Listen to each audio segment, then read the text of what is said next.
5 4 3 2 1 તમને થતું હશે કે હું શું ગણતરી કરી રહ્યો છું કે આ 5 દિવસ પછી શું છે.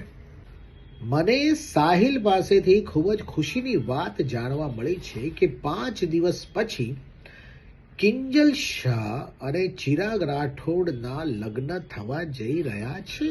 તો કિંજલ અને ચિરાગને મારા તરફથી ખૂબ ખૂબ શુભેચ્છા, ખૂબ ખૂબ અભિનંદન અને એમનું લગ્ન જીવન ખૂબ જ સુખમય નીવડે તેવી પ્રભુને પ્રાર્થના. અને આપ બંને માટે મને મનગમતું એક સુંદર સોંગ ડેડિકેટ કરું છું.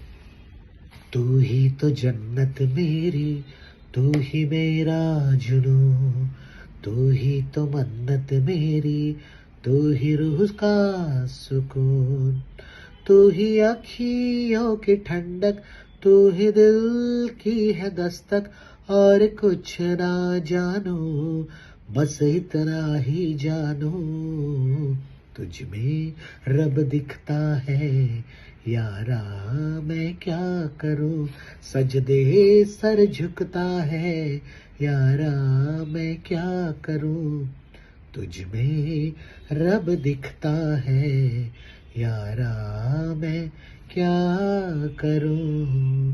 रब ने बना दी जोड़ी